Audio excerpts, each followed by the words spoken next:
everybody little tapping with the pop. Y'all tune into the Pop Podcast. And guess what? There's an episode of Leon. And you are tuned into the Pot Podcast. With the Pop Podcast with my boy Tigmatic. You hear me? It's going down.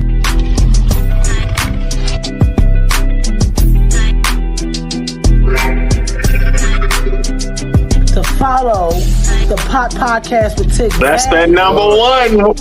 That's that number one.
V-Ray's going too hard though.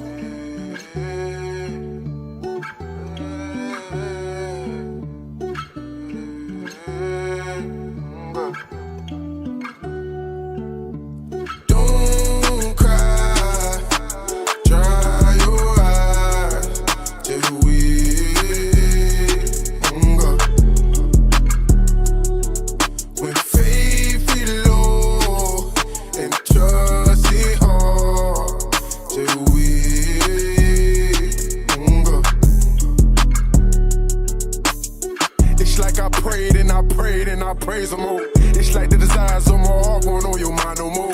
Drowned in the water, couldn't find you, no car, see a boat. Know why you ignoring me, yeah. Seen people blessed with my request, like now you gotta be teasing. Telling myself it's in due season, like I'm really believing. My blessing came once I realized delayed for a reason. You not hear me, yeah.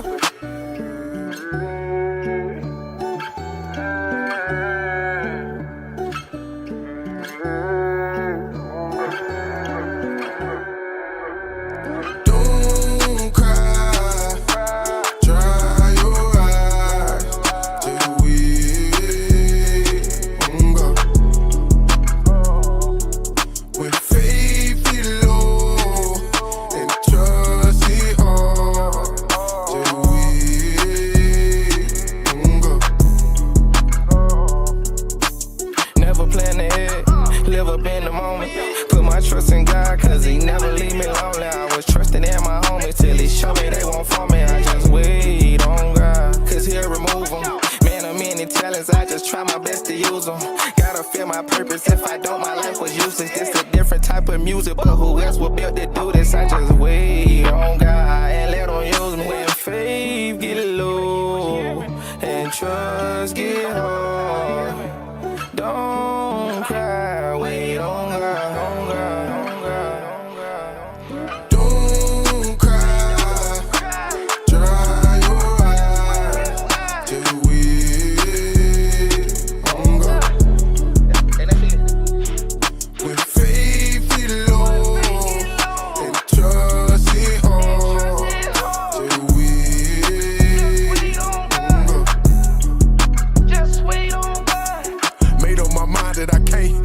inside is weird. That I'ma do nothing but trust him despite how I feel. When your emotions don't change your confession, it's real. You gotta keep your face strong. That's the simplest I know. Guard what you look at and what you let between your ears. God, good his showers of comfort outweigh all your stress. It's true, I had to share this good news to all my peers. Your timing, not his timing, and the spirit I heard him say. If he didn't do it, no, it's not because it couldn't be done. You just weren't mature enough to handle it. And he ain't just gonna bless anyone. Wait on God. Don't cry, dry your eyes till we go. When faith is low and trust is hard till we go.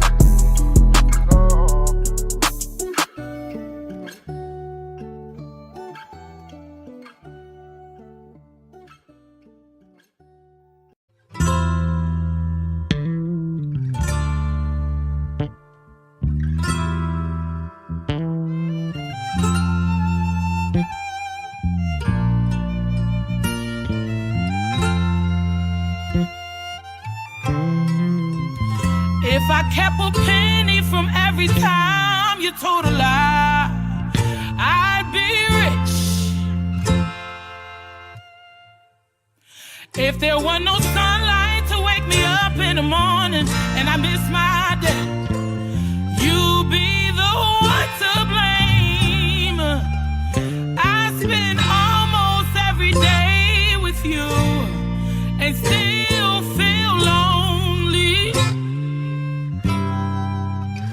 Boy, I cook for you, clean up, rearrange the room, dressed up.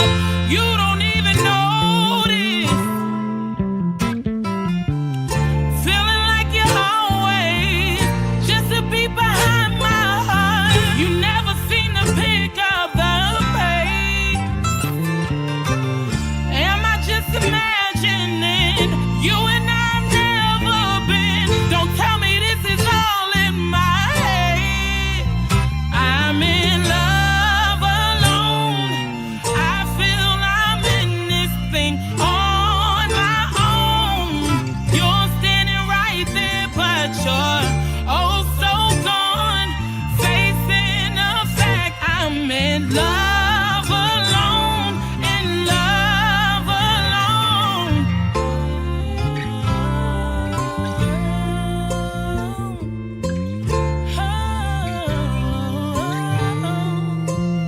If I kept a teardrop every time you made me cry, who'd survive? It seems like every day you're back and forth, you're in and out, we're going down. Love shouldn't be this way. My mind's playing tricks on me, writing scripts and shit, telling my heart don't believe what my conscience said. These ain't good butterflies, I'm angry, got me all anxious. I know I've wasted my time being patient. I'm feeling like you're always just a beat behind my heart. You never seem to pick up the pace. Am I just imagining you and I've never been? Don't tell me this is all in my head. I'm in love alone. I feel I'm in this thing on my own. You're standing right there, but you're oh so gone. Facing the fact I'm in love alone. In love alone. This is fool for you. Damn, I've been a fool so long. Felt you slip, band-aided it, then kept moving on. Mrs. Fool for you. Damn, I've been a fool so long. Felt you slip, band-aided it, then kept moving on. I'm in love alone. I feel I'm in this thing on my own. You're standing right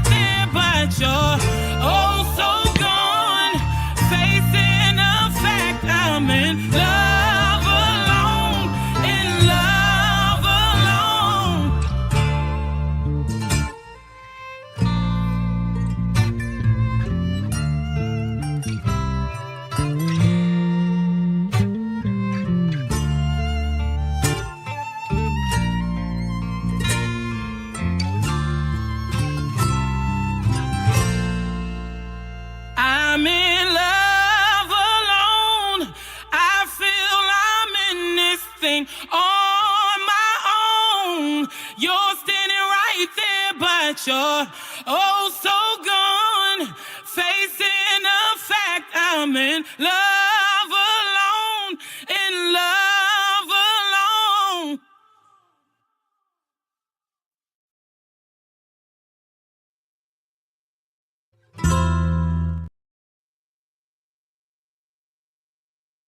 Yo, what's up, y'all? You're now tuned into another episode of the Pot Podcast with Tigmatic. Hey, listen, I hope y'all feeling good on this Saturday. It's a Stir in the Pot / the Pot Mashup. This is what we do, and I'm feeling great. I hope you are too. As always, this episode is brought to you by Hollywood TV, Hollywood Radio, Dollar Radio, Going In Radio, DamaniBrand.com, and NorthShadeDemoreBoutique.com. Hey, listen, we got a mover out here. And when I say mover, a militant one, but not just in a military way, for the people.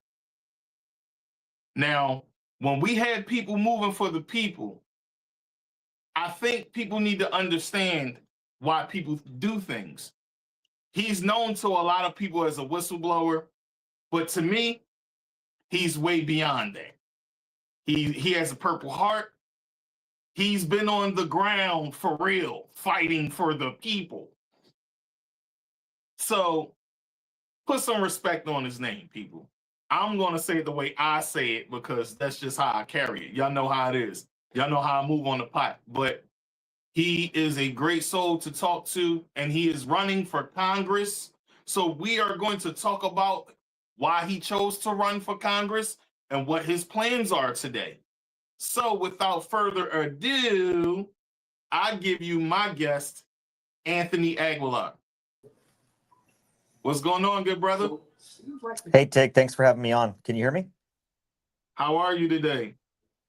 I'm doing great. I just finished the 68th mile of my 220-mile walk across North Carolina, so feeling good. Oh, wow. Yeah, I hear that. Well, welcome to the pot, man. It's good to have you here. So I'm going to give you a solo dolo cam again, and what I like to do is I like to let my guests give themselves a formal introduction. So give yourself the rundown to the people for those that don't know you in the state of North Carolina and also across the country that didn't see you on your run already. You've been doing your thing, but, you know, do your thing, man. Let them know. Well, thank you. Yeah, so I live in North Carolina, and I'm running for U.S. Congress for the U.S. House of Representatives for North Carolina District 13. And 13th District. 13th District. And I served in the United States Army for 25 years as a Green Beret. I retired last March, and then I went to Gaza with a humanitarian aid mission, witnessed firsthand the genocide, the ongoing genocide, and I came back to the United States and blew the whistle on what I saw and went to Congress. And in the months, I was going up to Washington, D.C., spending about a week every month up there talking to senators, representatives, and simply getting answers of, well, we don't know, or it's out of our control, or there's nothing we can do about it, or, you know, it's complicated, and basically just excuses. And I got really tired of it. And so I decided that I was going to run, and I wanted to run because I think that we need to take big money out of our politics. We need to take lobbying, political action committees, big money, special interests. We need to take that out of our Congress, because what we're seeing is that just gives way to corruption. It gives way to not focusing on the people. And my platform is I'm not taking money from any political action committee, not just the big names that people often hear, AIPAC or Big Pharma, but no political action committees, no lobbyists, no special interest groups, nothing from the military industrial complex. Everything is people powered, grassroots, we the people. And I do believe that can and will win. In the North Carolina 13th district, The incumbent Republican, who is running again for his second tenure, doesn't even live in our district. So imagine that. You have a representative of you in a congressional district, and he doesn't even live in the district. So Yeah, that's crazy. he also takes big money from political action committees and lobbyists. And, our district, District 13, is also full of many veterans, a lot of veterans, both serving and retired.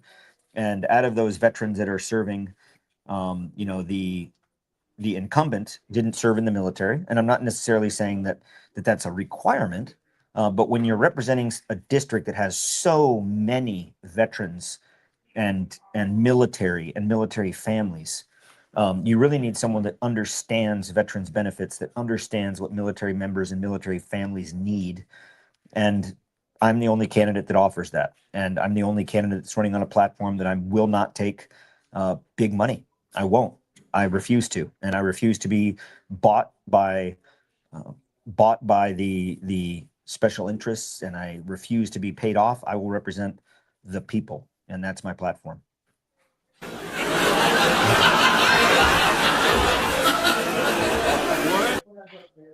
First of all, I'm sorry I clicked the wrong button. This is what you deserve. You deserve the round of applause. And what I want to say to you personally is I think that it's awesome that you don't take money and super pay. Can you hear me, right? I can hear you. All right. Just making sure. I think that it's awesome that you don't take money because, we see a lot of these people run and they get super PACs and they're just getting all the donors that they can. And, it's really about money for them and just trying to find a way to get their agendas pushed. So before we get into why you're running, let's take people back a little bit. Tell people a bit about who Anthony was and what made him want to be of service. Well, I joined the Army at 17, so I was very young. My mother served in the Air Force. My father served in the Navy in Vietnam. He was drafted. And my family, both on my mother's side and my father's side, served in the military, aunts and uncles. And I joined at 17. I joined through what's called the delayed early entry program. So I actually joined the Army at 17 as a junior in high school. I went to basic training before my senior year, came back to complete my senior year, and went into the Army. And then I decided that I wanted to pursue I wanted to pursue an education, and I wanted to continue to serve. So I went to West Point. I was commissioned out of West Point as an infantry officer. But in terms of my life of service is that I feel that, the real strength of our nation is the people, and all people, everyone, the diversity of our nation, the cultures and the perspectives and the history and what all of us bring. And I feel that right now in our country, there's an existential threat with both the Republican and the Democratic Party, to where it's one party really, but it's really set to serve one type of people, and that's the rich, the elite, and the majority of which are white Anglo-Saxon Protestant males. Tell it like it is, brother. That's just what we see. Look at Pete Hegseth. Look at Donald Trump. Look at others that are in the government that don't represent us, that don't represent we the people.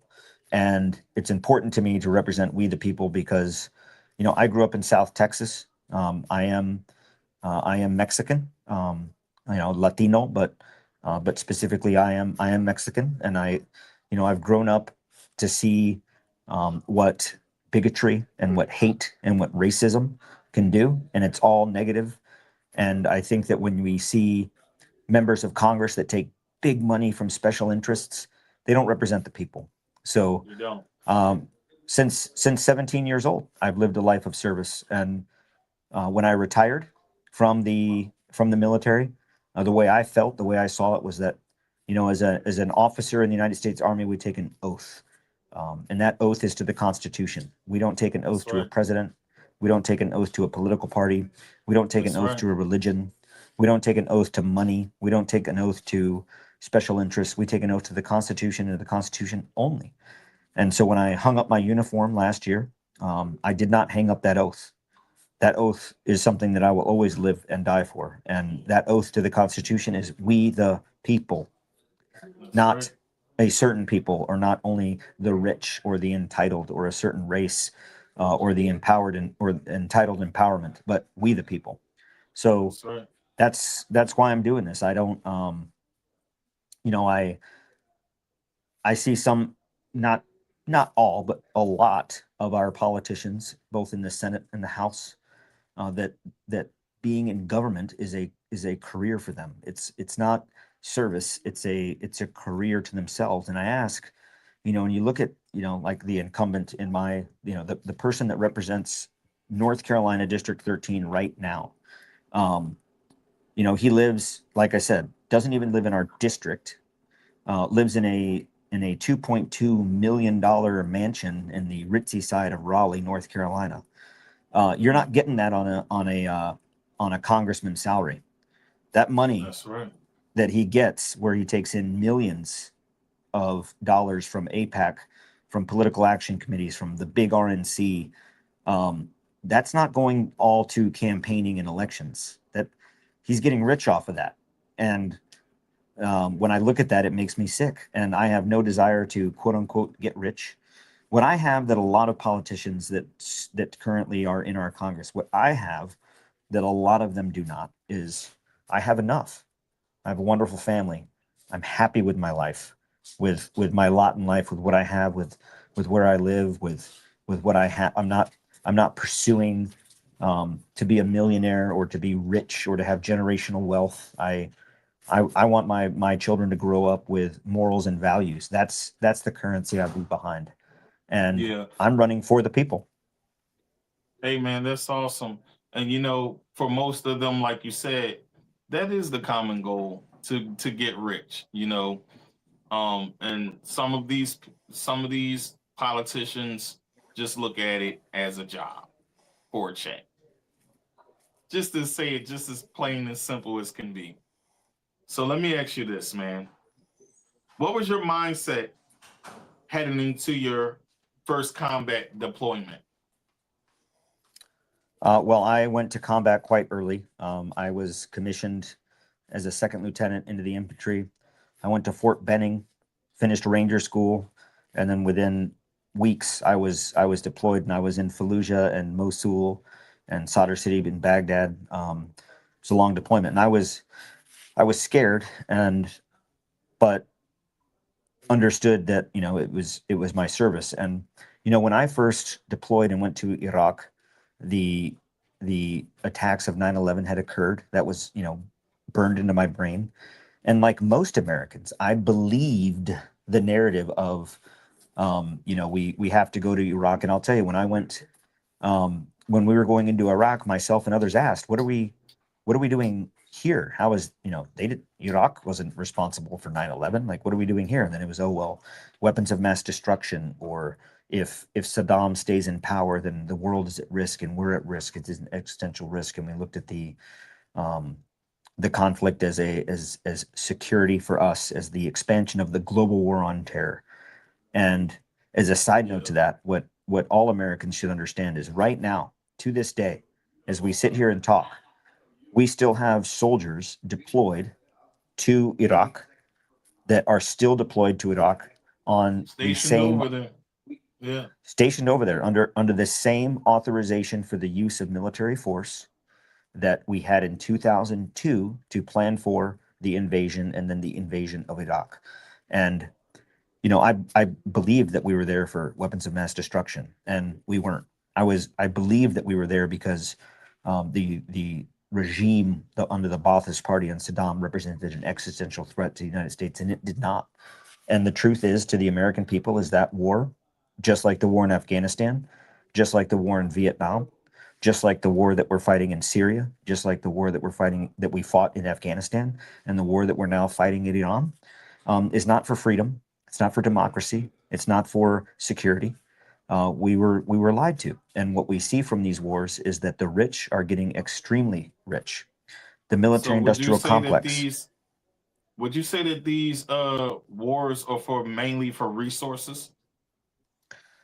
To a degree, but if you look at like with Iraq, very few actual resources that we I guess secured from that conflict. Look at Afghanistan.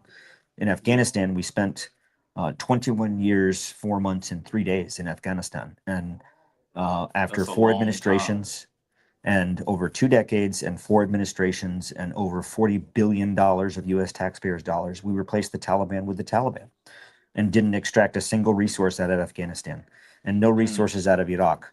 And we will not extract any resources out of Iran. In fact, prior to this conflict, the Strait of Hormuz was open, and now it's not. So if anything, it's going to cost us a lot. And I asked myself, why? Why? Is it resources? We're certainly not gaining from it. So I really started to look at, it's of interests of the military industrial complex. There's a great book by Smedley Butler, retired Marine, who wrote that, war is a racket.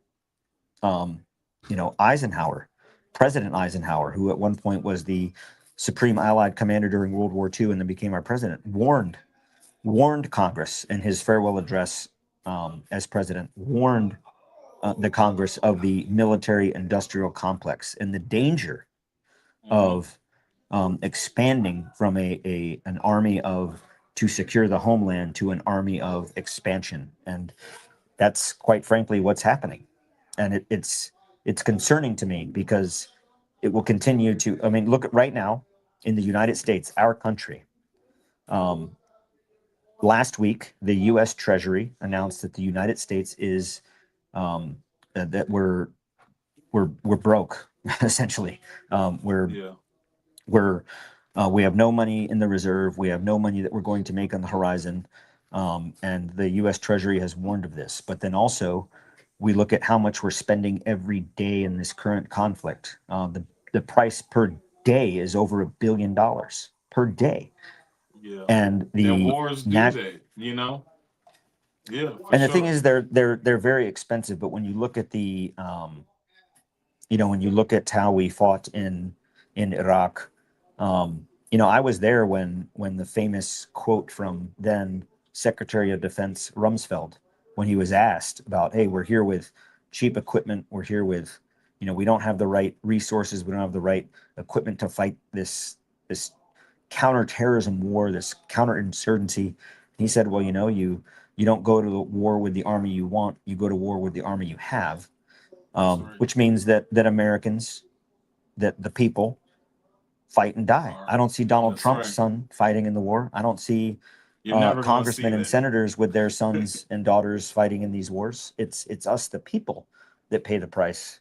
And if you look at how exorbitantly wealthy companies like Halliburton, Kellogg Brown and Root, Raytheon, McDonnell Douglas, General Dynamics, how wealthy they've gone beyond understanding, billions of dollars, while the rest of us here at home can't afford healthcare, hard to afford childcare, hard to put food on the table. Social Security as well.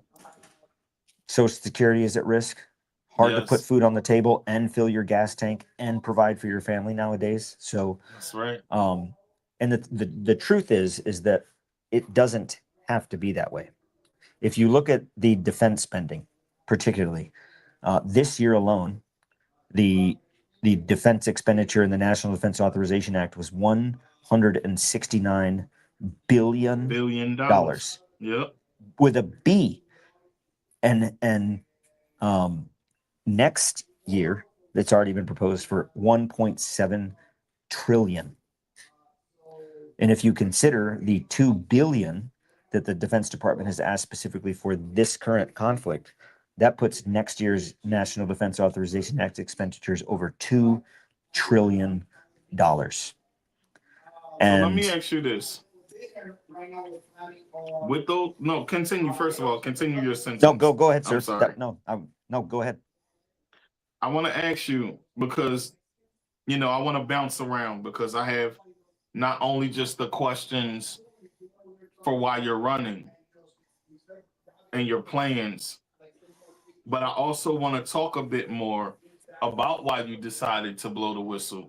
You know, this is a big thing that people like to talk about, but I feel as though you should explain it to my viewers who've never heard of you, you know, so that you can get their vote. And I'm pretty sure they will because they have the same interest as I do, and you do as well, grassroots work. So let me ask you this.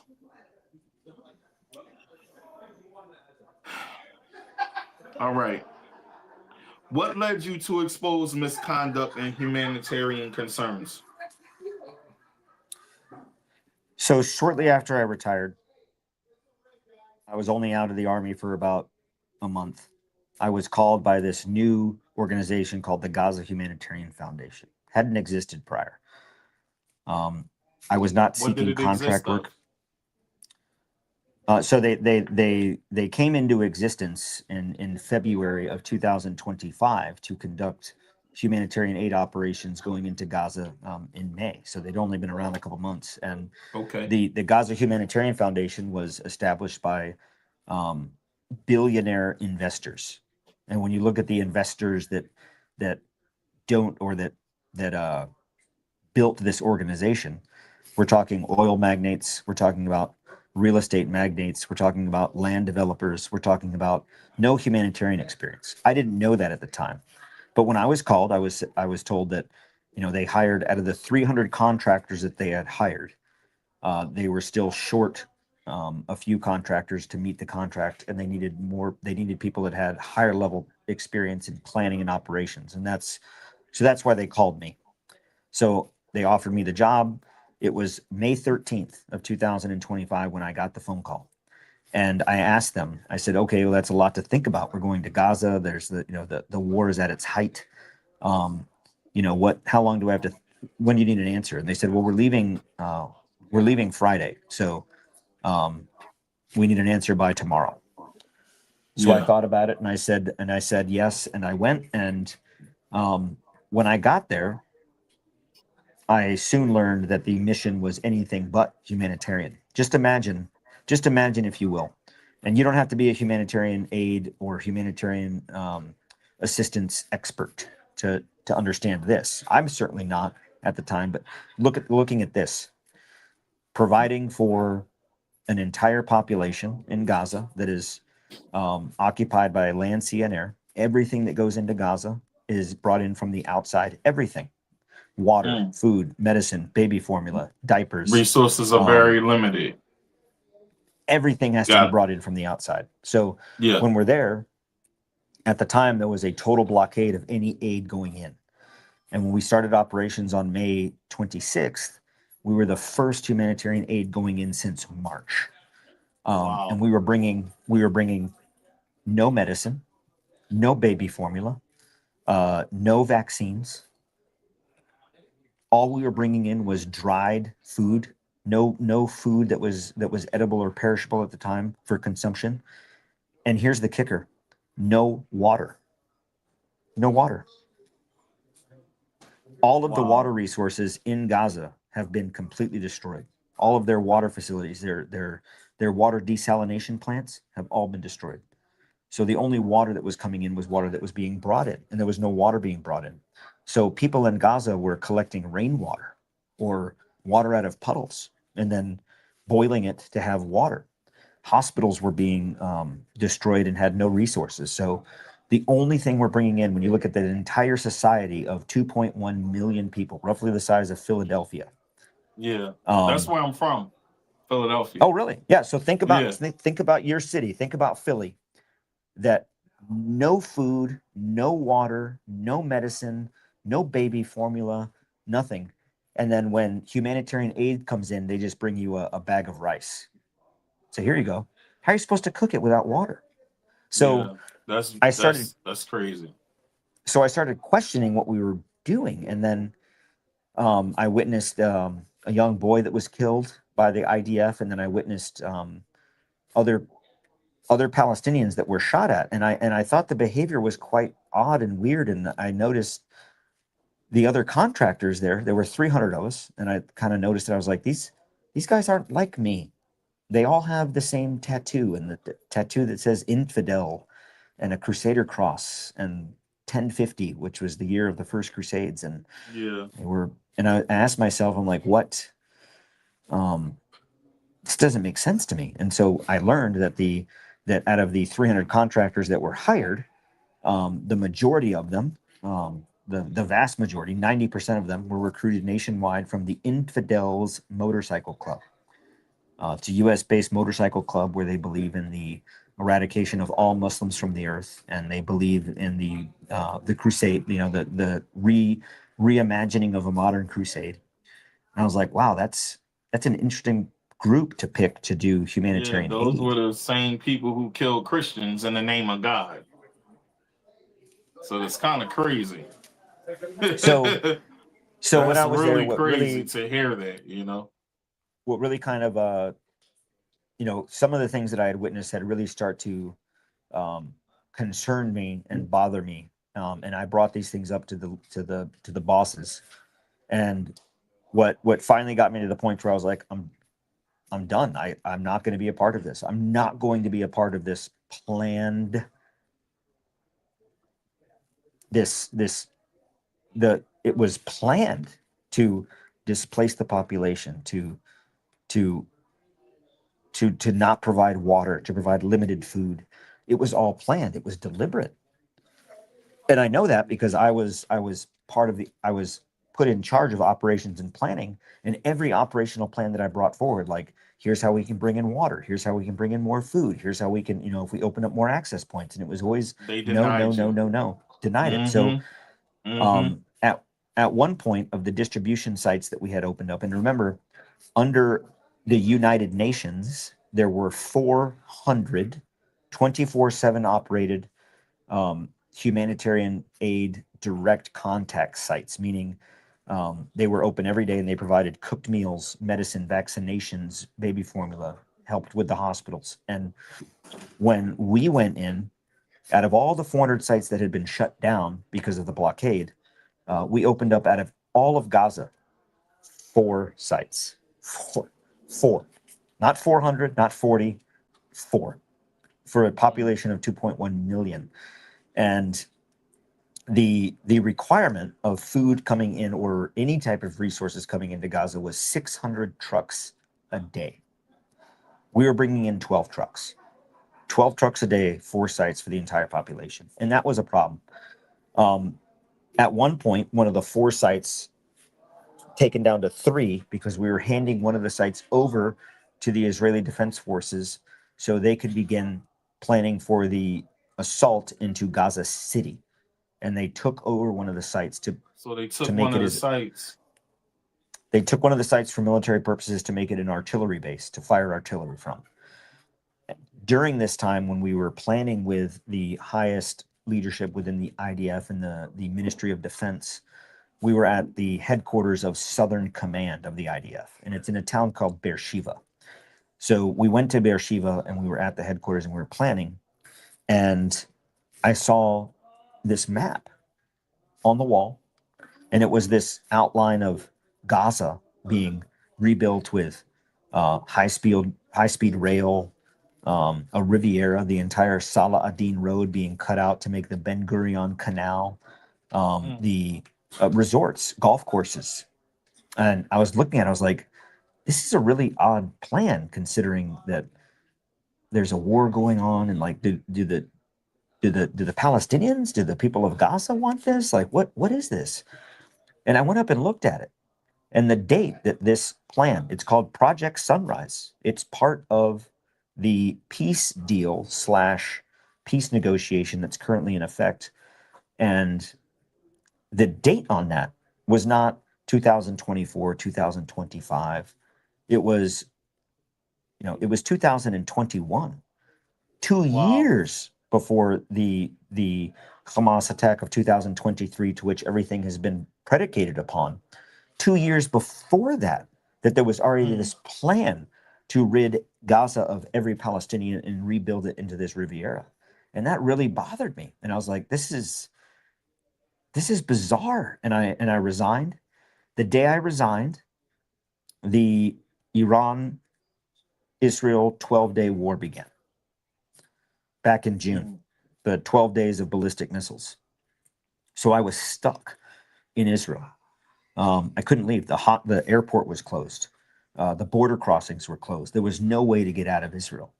So finally, when the border crossings were opened, the airport was not yet opened, but the border crossings were opened. And at this point, I had already kind of snuck my way to Jerusalem. And once the border crossings were opened, I connected with someone to sneak me through the West Bank to Jericho, to cross from Israel into Jordan, so I can get out through Amman. And everything, you know, I had no phone, I had no computer, I had no belongings, because I crossed the border on foot through the land, pedestrian crossing. And I had all of the evidence, the videos, everything that I've described to you, videos, pictures, documents, I had on this small thumb drive. And I knew if I tried to cross it, they would confiscate it. So I swallowed it and then crossed the border and flew out of Amman, Jordan. And that's how I got all the evidence back to share with members of Congress. And, you know, what really bothered me is that when I went to members of Congress and I told them about, you know, and I showed them the videos and the pictures and the documents, the proof, the evidence, some members of Congress said, yeah, we're trying to do more. We could use your help. Some members of Congress said, yeah, we're going to keep bombing them until they're all dead. They're every dead Palestinian until they're all gone and dead. And then the vast majority of members of Congress, that vast majority between those two extremes, was, oh, it's complicated, or we don't really have a position on this. And I'm like, we, the United States, we are providing the bombs, the 2,000-pound thermobaric munitions that when these things detonate, eviscerate people, or bombs and munitions. And I was like, we are funding and supporting this. This is not okay. It violates the Geneva Convention. It violates This is international genocide, law. for real. It's genocide. And so I was like, we can't be a part of this. We are violating, one, humanity, morality, civility, but we're also in violation of the Geneva Conventions and international law. And it really bothered me that the position of Congress was just so apathetic. And so, you know, I had to speak out against it, and I had to say more, and I had to do more. And I realized that this is not just a matter of right or wrong. This is a matter of humanity. And I said this to members of Congress all the way back in June of 2025. I told this to Congress in testimony. And I said, what we're seeing happening in Gaza, if we continue to allow it, we will see this expand. We'll see it on our streets in America. Yeah, and it's Because- literally happening right now on our streets. And the plan is to like make this country a dictatorship country. Well, here's the other piece of this is that ICE, is the beginning. U.S. ICE trains in Israel with the IDF. And I warned them of this. I said, this type of behavior, this absolute violation of human rights and civil liberties, we will see this in our streets if we accept it over there. And sure enough, look what we see. And I'll tell you, if we, the people, don't stand up and demand change, it will get worse. So let me ask you, how do you feel diplomacy can replace military intervention? Here's my educated opinion, being a scholar and a practitioner of warfare, that every nation, whether you're the United States or you're the Maldives, every nation has four components of national power: diplomacy, information, military power, and your economy. It's called the dime factor. Simple to remember, DIME, dime. Every nation exercises those four critical elements. And the foremost of those elements should always be diplomacy and economy, trade, levers through the economy to enforce or to render compliance. And I'll tell you, people, and a lot of people forget about this, but in the United States of America during our revolution, we did not win our revolution militarily. George Washington himself, our first president, even said that. And if you ask, well, then how did we win? We won through diplomacy, because what did we do? During the height of the revolution, when we were losing militarily, we sent Benjamin Franklin over to France. And what did we send him over there to do? To convince the French to come into the war to block the British Navy, because everything from Britain was coming over in their Navy. And the French did, and they blocked the British Navy, which then cut them off in New York and in the colonies. And we won because we cut them off because of diplomacy. So diplomacy should always be the most powerful aspect of national power. We should always pursue diplomacy before war. And if we do pursue war, the goal of that should be a political end state, diplomacy. War, as Clausewitz once said, war is only an extension of politics by other means. The goal should always be to return to civility, to diplomacy, to peace.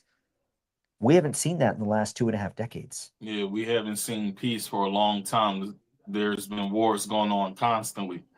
So while we're on this conversation of war, what's the biggest lie about war that Americans believe that's a complete lie? Well, to think that fighting war is patriotic, or that fighting war is romanticized, and we see this in Hollywood and movies, and to think that war is glamorous, or that fighting war makes us more powerful. It's not true. I mean, war costs a lot, and when you look at the expansion diplomatically, economically, of China, it's because China hasn't fought any wars in the last 80 years because they've been fighting through diplomacy. Look at the influence of China around the world now. Look at the influence Diplomacy of creates Russia. unity. And that's what we need. We should not be living in a world where we're on the brink of nuclear war, or we're spending $2 trillion on missiles, submarines, battleships, warships, guns, missiles, bombs, when right here in the United States we have people that Americans who pay that tax, can't even put food on the table. Why not have universal health care instead of universal military? Why not have universal child care to take care of our children? Why not have paid maternity leave? Why not have benefits coming back to our people? Why not build our communities to be stronger and unified rather than divided, simply to waste all of our tax dollars on fighting a war that does not serve our interests? And you know what? Having all of these things will just bring a comfort, not just physically, but spiritually and mentally. And of course, we all like to have money in our pockets. We all like to have, things that we need, the resources that we need for our families. But the only way this can be accomplished is if we see the bigger goal. And which leads me to my next question. I want to talk a bit more about your run. So you said something that I heard you say in a previous interview. And you spoke about, how the elites benefit from war. Break that down a bit more about how the elites benefit from war. So I'd say this: there's the military industrial complex, or the MIC, and I'll give you an example. Right now, and it's not new; it's been on the House floor for about 1.5 years now. Just an example of legislation and how Congress holds so much influence. If you look at House Resolution 3565, it's a bill called Block the Bombs. And it specifically is designed or enacted, which has still not gotten enough votes to be voted on the floor, but it's on the floor as a proposed legislation. Yeah. That the United States will no longer provide offensive munitions to Israel. It's not a bill to cut them off. It's not a bill to say no more and of anything. It's specifically for offensive munitions, like your Mark 18 2,000-pound thermobaric bomb, your guided joint deployed area munitions, your JDAMs, or your GBU 36s, your giant 2,000-pound, 1,500-pound bombs. Specifically those. Yet it can't get passed. And when you go and you talk to members of the House of Representatives, because it's a House resolution, why aren't you signed on to this? Why aren't you signed on to this? Oh, well, it's complicated. I'm like, it's not complicated. It's simple. It's very simple. And then even after the United States proposed a ceasefire, or we're supposed to have a ceasefire, why then should we continue to provide Israel with lethal offensive munitions if we're in a ceasefire? Right. And still asking some of the same congressmen, oh, well, it's complicated. And I was like, I don't think it is complicated. Let's just take away lobbyists, and we just say specifically the congressmen. You have congressmen, and you don't have to take my word for it. Go look at what we're seeing in Congress right now, especially in the Senate, where senators are placing trades right before military actions happen. Well, let's say I'm the congressman of North Carolina District 13 currently, the incumbent. Hopefully, let's hope that happened. By the way, yeah. But if you look at those that are currently in power, and you ask them, okay, where do they invest their money? And you go look. Well, they have investments in Raytheon, who makes the guidance systems for the bombs. They have investments in McDonnell Douglas, who makes the airtronics for these bombs. They have they have investments in their portfolio, in their personal investment portfolio, in the military industrial complex that makes these bombs. So when you think about it, so when you think about it, like, okay, you aren't signing on to this legislation to block the offensive munitions because you are profiting from it personally. That's right. Me, the more it goes on. My position, this is my position that I pledge to, is that I am a firm believer in not only the letter of, but the spirit of the emoluments clause, in that if you're a member of Congress, you cannot use your position to personally benefit or to personally profit. Like, as an example, let's say I own a furniture company. As a congressman, I can't pass legislation or push to have all the furniture in Congress replaced with furniture from my company. That would be a violation of the emoluments clause. However, we see that congressmen, representatives, and senators, because of the inside information they have, don't necessarily breach the law of insider trading, because they aren't necessarily getting information specifically for their own benefit, but they're simply investing in the things that in the war machine, in the military industrial complex, and they keep voting for it. So my belief is that no member of Congress, a senator or a congressman, and no member of the administration, from the president and the cabinet, no one should at all have any investments at all in any of the military. And I'll take it a step further. This is my platform. I will have no investments whatsoever. I won't even have a Roth IRA where I could potentially make money or get rich off of investments in the military industrial complex. I think that if you are a member of Congress, I think if you are a member of Congress, you are there in selfless service. You are there in service to the people of our country, and the people first. That's right. And that's why congressmen get a paycheck. That's why congressmen get paid really well. Yeah, y'all get paid very well. Congressmen get paid really, really well. Over 100. So think about it. Oh, no, over 100. Your base salary as a congressman is $214,000 a year. Right. And then when you add, if you're on a committee, That's another hundreds of thousands.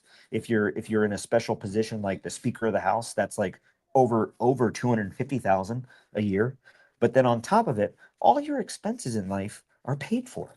So you're That's just right. so to me, it's like that is why they're paid that much. Is so You shouldn't be if you're a greedy. member of Congress, you should have no investments in the stock market, no investments in bonds, no investments in Roth IRAs or traditional investment portfolios. You should have none because there's always the question. Then you always have that seed in your constituent's mind. Is this person voting because of something they make money on, or because it's beneficial for the country or for us in the district? That should That's right. never be a question that crosses the mind of a constituent. Every member of Congress should serve selflessly, and it should be a sacrifice to the I Americans agree. out there that invest. Yes, they should all. I'm not saying that don't invest in this and that. I'm saying if you are a member of Congress, you should Shouldn't not, be able because to. it is selfless Yeah, service. that's right. I agree. I agree with you 1,000% with that, because a lot of people do get in politics to enrich themselves. They do. So They do. so let me ask you this. What risk do these conflicts pose to everyday Americans? The military conflicts we see right now. Yes. Well, I'll tell you. So, just look at this right now, as we already know. The U.S. draft registration has been renewed. That just happened this week. Yeah, I just saw that yesterday, actually. Yeah, so that's scary, and this is something I Very. remind folks, because I joined at a very young age. Every American male that is born in the United States, when you're issued your Social Security number from the Social Security Administration, a subcomponent of the Social Security Administration is called the SSS, the Selective Social Services. That is the draft. That is the draft agency of the United States. Every American male, when you are born, your Social Security number, the last 6 digits, the middle 2 and the last 4 together, are your draft number. You can look at anyone's Social Security number and you can tell what state they were born in because of their Social Security number. That's not a coincidence. So every American male, when they are born, you are registered for the draft through the Social Selective Services. What's concerning about what we're seeing right now is that it's kind of a misnomer the way the media portrays it in terms of registration for the draft. We're all registered for the draft. This is an activation of that registry, meaning that if Congress passes this, they're going to start to draw from the draft, which is every American male over the age of 18 between 18 and 25. Yeah. So And that should folks, frighten every American. right. I was about to say the same thing. That's kind of scary, folks. So listen to what he's telling you. Listen to these gems. And there are ways to get through that too, but I'm not going to disclose that on air. There's numerous ways, and of There's course, a lot of even things that you got to do as far as your Social Security number and stuff like that, though. and the thing is that it's is that the conflicts that we have fought, and I'll just say in my lifetime, and I'll say this from, I mean, it goes beyond that. If we look at the past as prologue to where we are now, but I personally, myself, I have served in every war the U.S. has fought in the last 25 years. 25 years. On the ground. Thank you boots for on the your ground. service, by the way. I want to say this before you continue saying anything else. Thank you for your service, because we have freedoms that we take for granted sometimes because of people like you fighting for this country, So I know it sounds cliche to a lot of soldiers sometimes, but I truly thank you, and my family thanks you. So well, that means I a lot, appreciate that. and I do appreciate that, and I think that every service member, when they raise their right hand and they take that oath, that they do so with the purpose to serve their country. And That's right. the betrayal is not on behalf of the service members betraying their country. It's the administration and those in power betraying That's the right. service members, Americans, we the people. And again, just look at it. Barron Trump can join. He's within that age. Why not?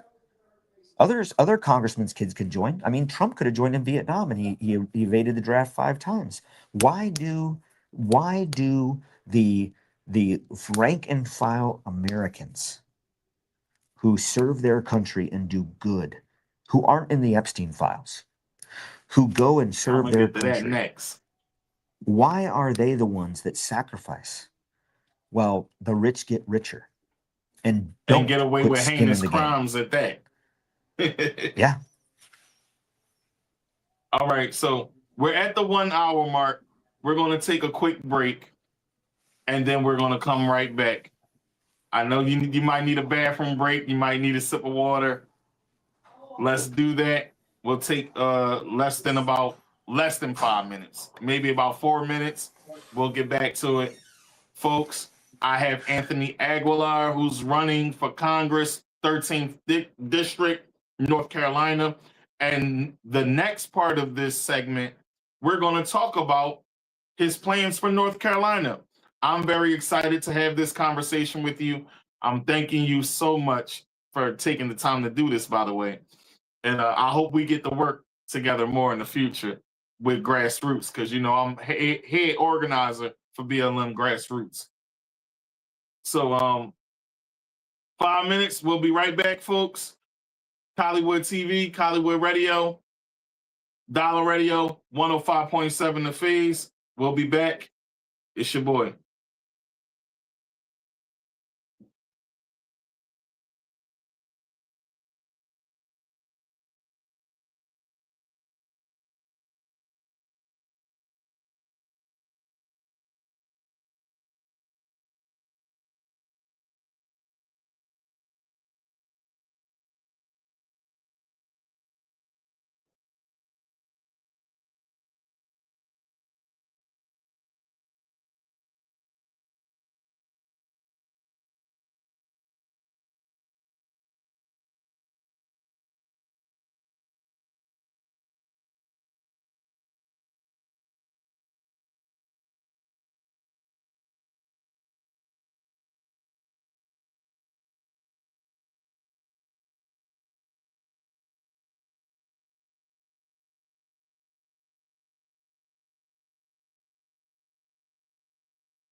Astronauts report it feels good. Oh man, that's curry. What did I do last night? Woke up, broken in the motherfucker, looking in the mirror, wanna throw up. Kill a couple butters, spend about $1, but I'm like, so what? Don't believe, just watch like a Elon rocket, I'ma go up. Watch me blow up. Woke up, broken in the motherfucker, looking in the mirror, wanna throw up. Kill a couple butters, spend about $1, but I'm like, so what? Don't believe, just watch like a Elon rocket, I'ma go up. Watch me blow up. Man, I ain't never been poor, but I might have been broke with a killer hangover, the vitamin store. Like what I did last night, but now no. Man, I tell you this here, man, I drink no more. Now I smoke no more, and I fuck that whore. But maybe I did, who that in my bed? Looking like a gram, and it must have been a man. Call an ambulance, I can't feel my leg. Don't feel that walk, didn't see my walk. Gon' see on flow like a scene I dog. Try to find my shit, and then no time spent. Got 30 minutes, call promoters on my leg. Like Monday, moolah, be your mommy like a hula. Bust a few maneuvers, now they war, I'ma do it. I'ma do it.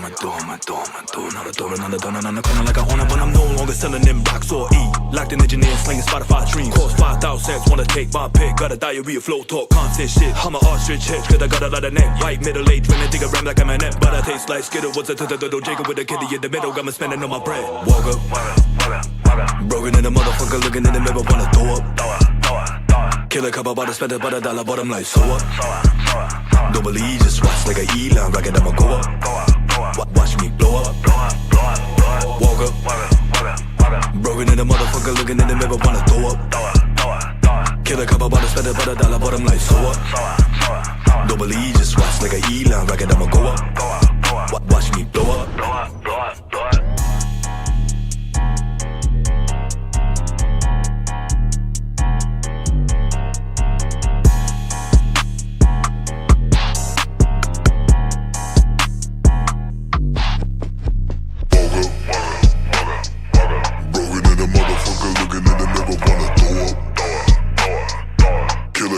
Spend about $1, but I'm like, so what?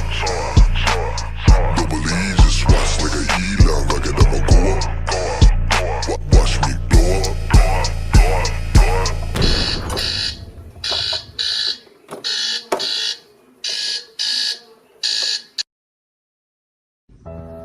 Chaz Jackson has been incarcerated since 2014 for a crime he did not commit. He was falsely arrested and later wrongfully convicted on human trafficking charges, despite Anaheim PD Detective Paul Delgado admitting he had no probable cause or warrant for Chaz's arrest. Shockingly, Chaz's case was dismissed twice before being improperly filed a third time, an outright violation of California's two-dismissal rule. In August 2024, Chaz's new defense team filed a motion under California's Racial Justice Act, uncovering blatant racial discrimination embedded in his trial. From law enforcement officers to court officials, disturbing racial biases were exposed in the prosecution's narrative. Anaheim Detective Paul Delgado and Lieutenant Craig Friesen perpetuated stereotypes and biased assumptions about black men being predisposed to criminal behavior, with Friesen testifying to the jury, "I don't mean to racially categorize, but the pimps, the people involved, are generally black." Language like this directly links Chaz's conviction to his race, not evidence. Perhaps the most shocking instance was during jury selection when Judge Stephen Bromberg told the jury that Chaz, as an quote-unquote African-American and black, was probably the defendant, a blatant display of racial bias made directly in front of the jury. Chaz's conviction is not just a wrongful conviction, it's a case study in racial injustice. He was sentenced to 99 years to life at only 26-year-old based on bias, not on justice or evidence. Please join me in demanding justice for Chaz Jackson. We call on Orange County Superior Court Judge Richard M. King, California Attorney General Rob Bonta, Orange County District Attorney Todd Spitzer, and Deputy District Attorney Holly M. Wasner to recognize the undeniable facts of Chaz's case and deliver true justice. His conviction must be vacated and his case dismissed with prejudice under the Racial Justice Act. Sign the petition to support Chaz, linked in bio, in his fight for freedom and to end racial injustice in our legal system. Together we can make a difference.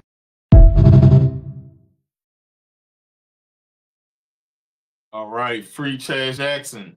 We are back. All right, I'm sitting here with my guest. He's here. He's backstage, but we are back. And we are going to talk more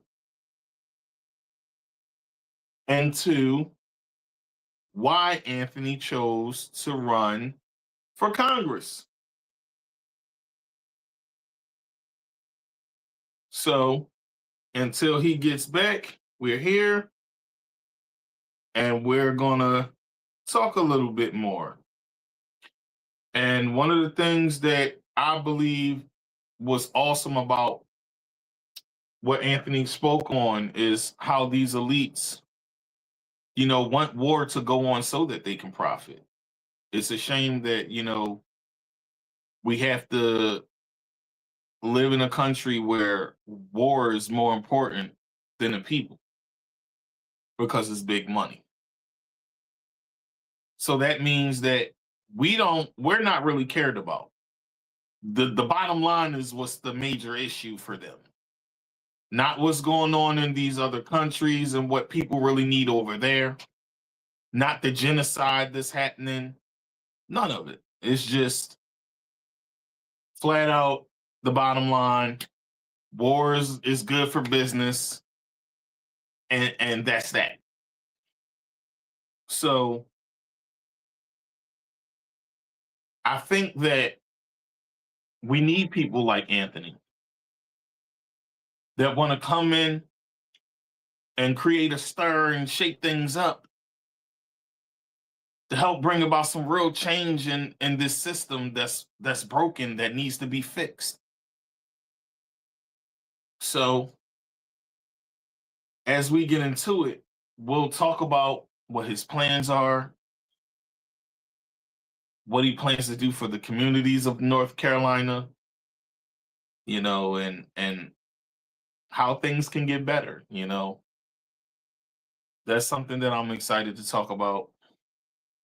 And he'll be back in a sec. So until he comes back, I am going to run a commercial ad. As always, this episode was brought to you by Hollywood TV, Hollywood Radio, Dollar Radio, Going In Radio, TheMoneyBrand.com, NorthShadeTheMoreBoutique.com, and 105.7 The Phase. We are here, and as I wait for my guest, sit back. We'll be back.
Baby,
the same thing. Every night a different plaything. Yeah. But honestly,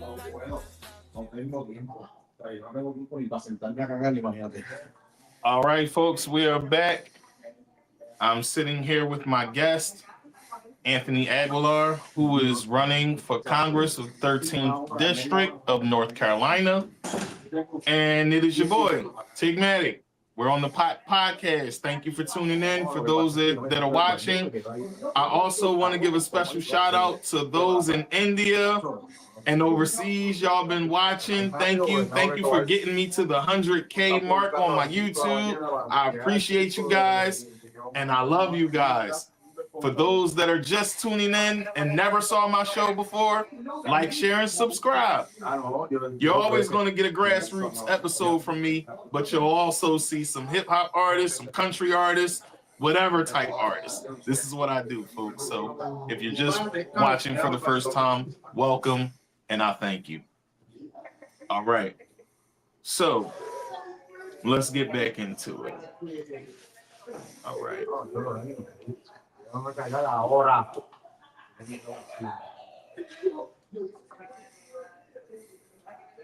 All right. So tell the people why you chose to run for North Carolina's District 13. Well, I live in North Carolina District 13. I've lived there since 2008 because I was assigned to Fort Bragg, which is in North Carolina, where I live, and my district is the district north of Fort Bragg, where I have lived with my family for let's see 15, 16, 18 years now. So it's very important to me.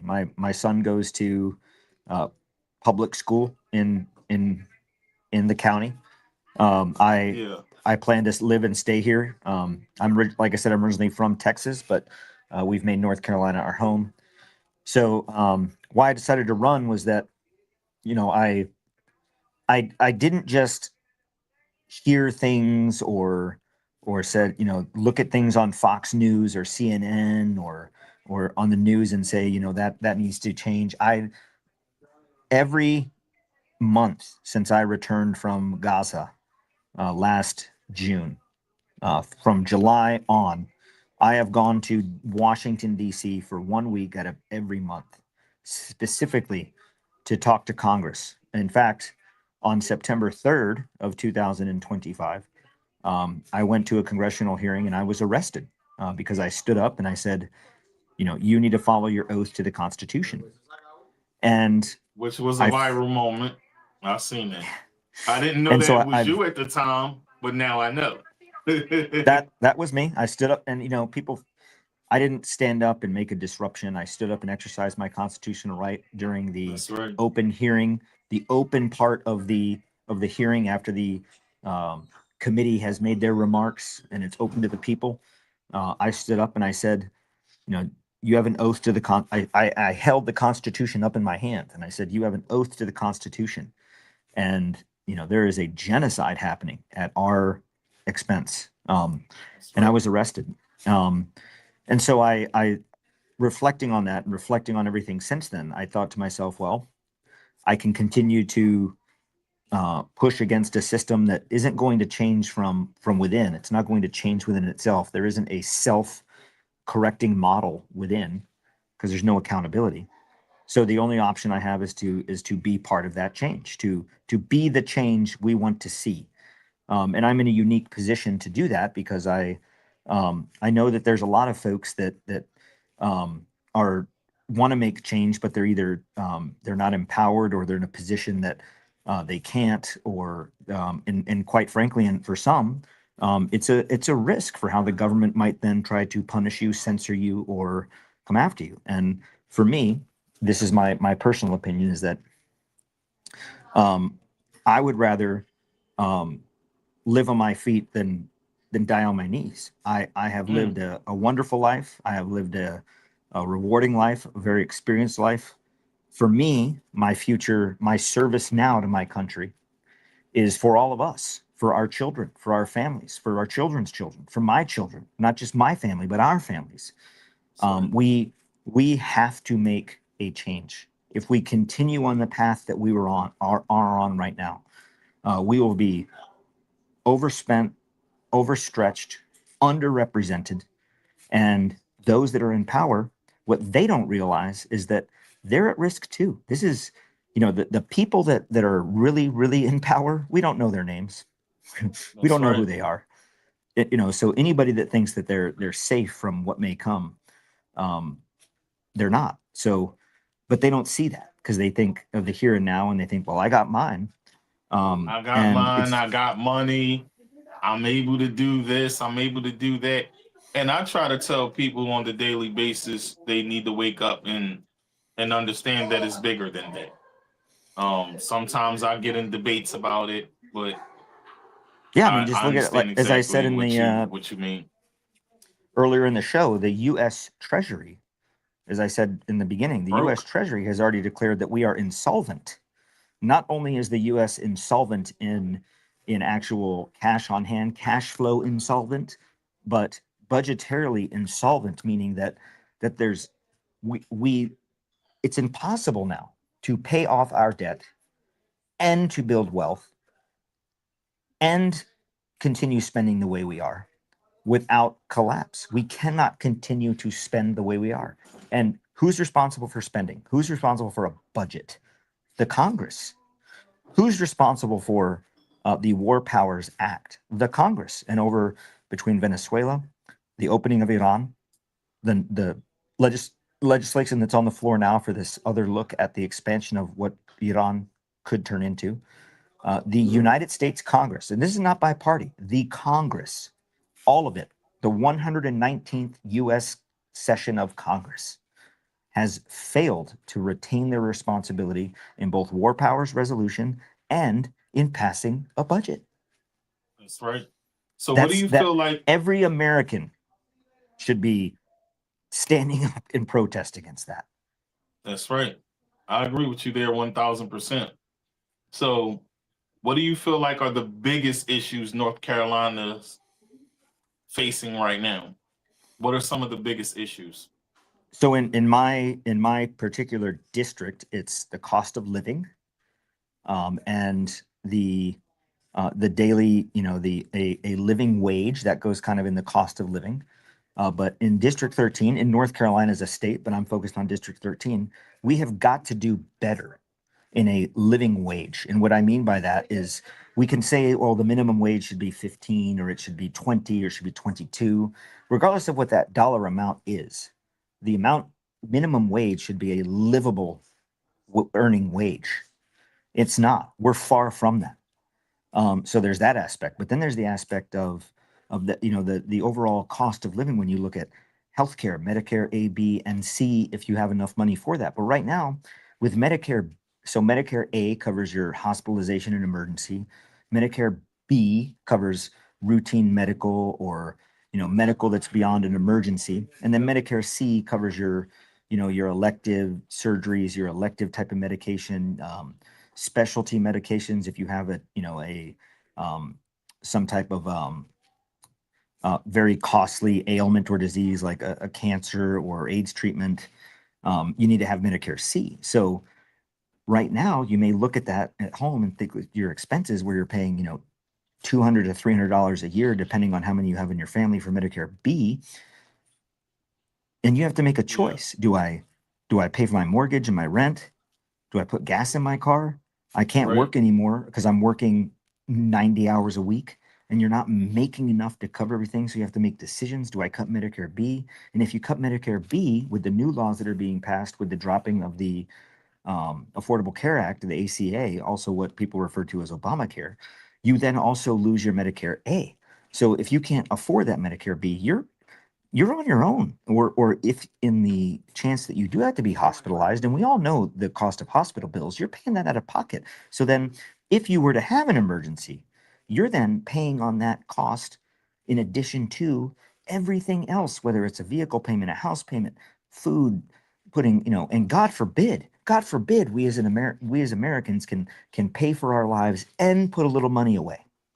Not being millionaires, but put a little money away for, Yeah, that you goes know, back to for what I said earlier, as far as people trying to have a little money in their pockets. nothing. And there's that. And when I think about healthcare is a human right. It's not an That's entitlement. right. We should, in this country, we should embrace Absolutely. families and childcare. And childcare is a big part of that, because just imagine if the wife or the two spouses work, and they have to make the decision, well, our child has to then go to daycare, because if they're before the age of kindergarten or pre-K, kinder, or first grade, then, you know, okay, we can't just leave them at home while we go to work. So then you got to pay childcare. So then the family has to make a decision. Do we want to pay for childcare, or does one of us not work? What's the trade-off between how much we make? And then so now you're putting families in a position to where, you know, and I think that in this country, why shouldn't we have money in our treasury, money in our country to pay for paid maternity leave? Why not? Why shouldn't we? That's right. They should It's be. important. It is so It is very important that when important. a child is brought into this world, and you think about the Cost of that. the bond and raising children, like, and all of these things all connect, right? When we think about families and income and childcare and healthcare, all of these things are connected, all of Yes, them. sir. And when people tell me, well, you know, universal healthcare, universal childcare, what are you, a socialist? I'm like, no, but But listen, you know what's crazy about that is we see it work in other places who had it. it works in other places. But I'll also tell you this: what is every recruit promised to if they join the army? When a recruiter goes to a young high school kid and says, "Join the army," what do they promise them? Your Healthcare, family will be taken care of. housing, You got a kid. We can get you a house. childcare, They did all it of to me. those things. Now I didn't serve, but I did education, go to a recruiter. education, right? The GI Bill. So Mhm. if those are the things that we entice an American to give of their life for their country, why shouldn't every American want or be entitled or expect that? Right? That's right. So it's not a matter of can we not afford it. It's a matter of what we choose to spend our money on. And we choose to spend our money on a lot of war, a lot of tax benefits for the rich to get richer.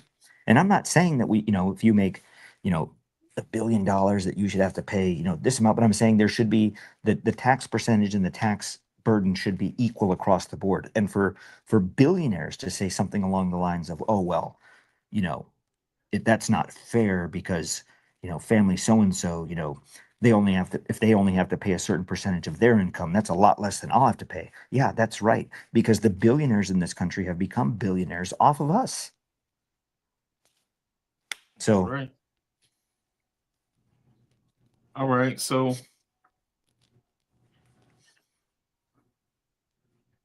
how do war policies affect local communities like those in your district? Now, I'm not in your district because I'm in Robeson County, right?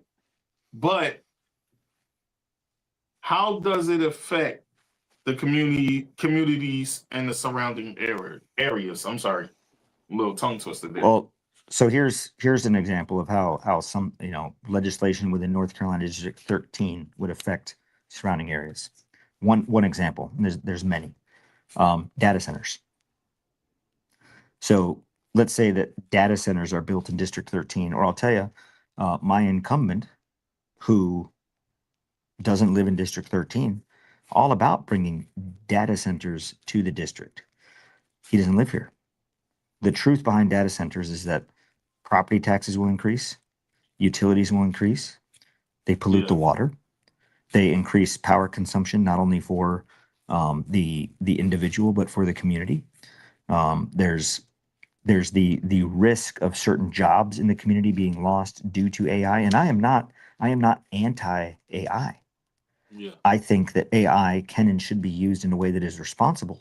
But now we're using it, to augment recreational or social media, and that gets every time you use Grok, you're drawing from an AI data center that if just look up how much data centers require in power, water consumption for the cooling. If you look at what China's recently done, China put their data centers at the bottom of the ocean to keep them cool, so they don't have to draw on water.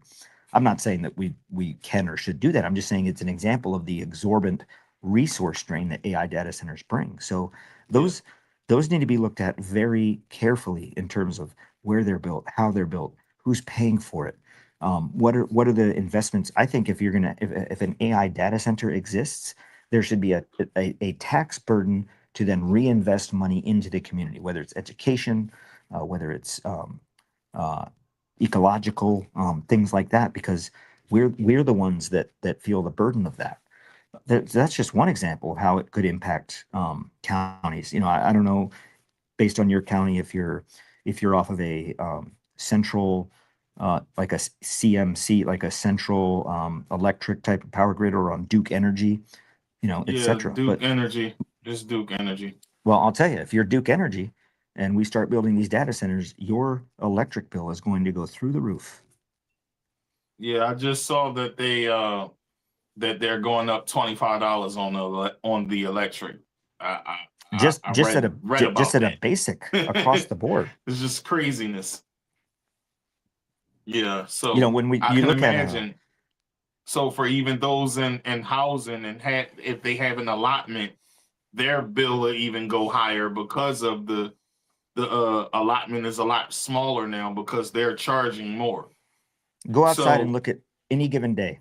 Go out to your home or your apartment, wherever, and look at the electric panel outside that the electric man comes to check once a month to do your bill. And you'll see the wheel. Some of them are now digital, but you see the digits or you see the wheel.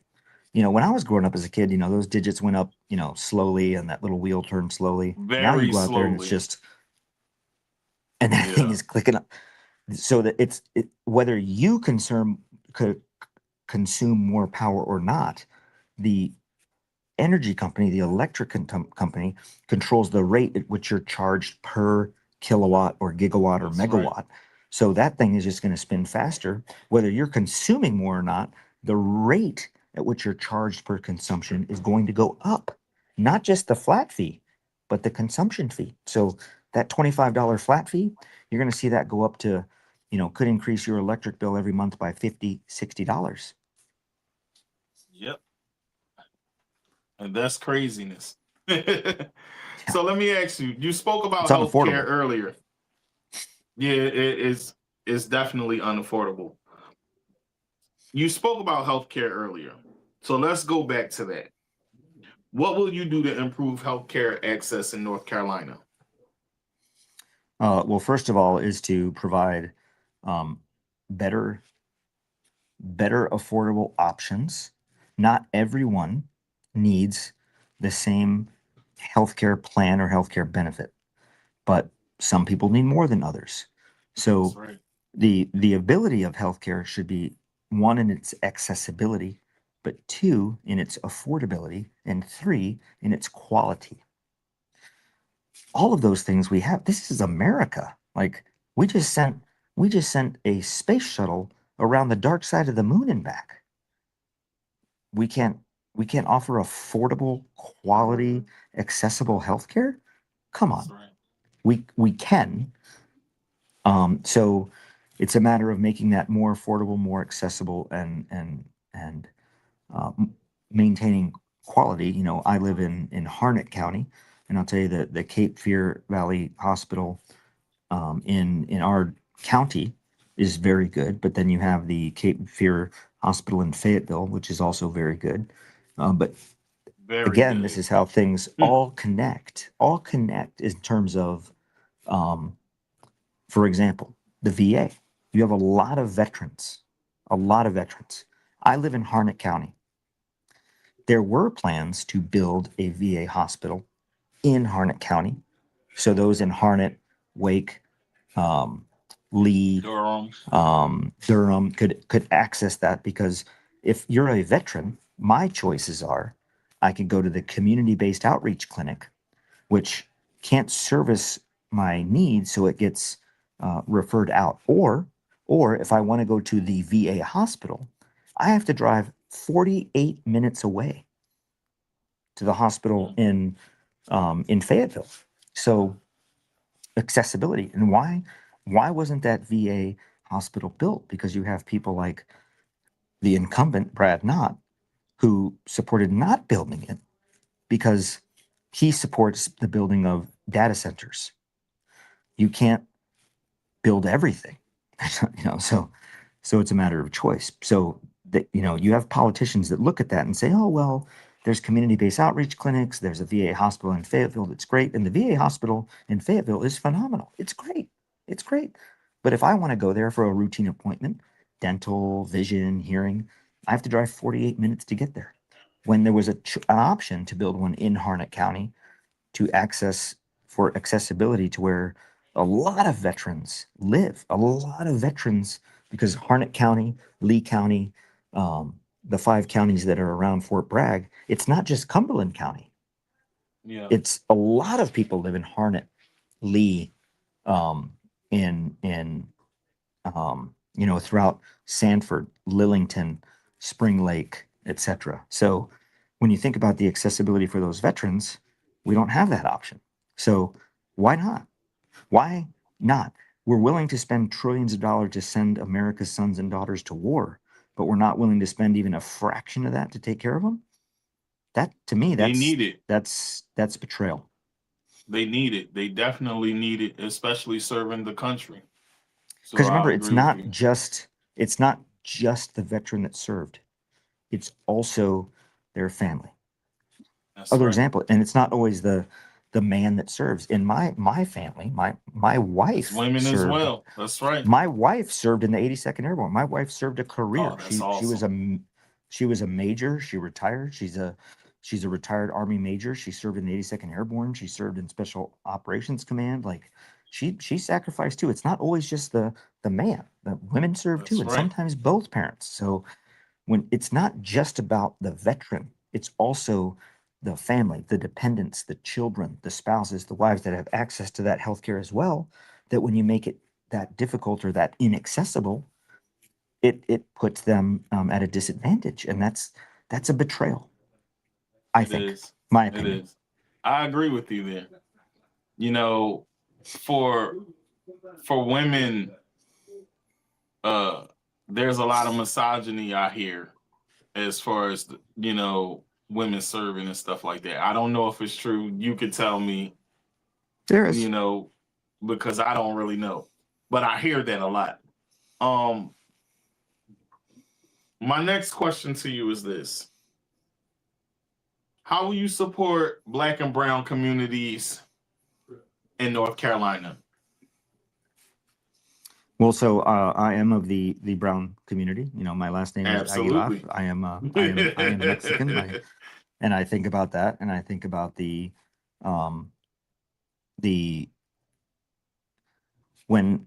I want to say this. I don't want to say it necessarily carefully. I want to say this clearly, in that anyone who thinks that systematic, not systemic, that's a separate thing. Get to that.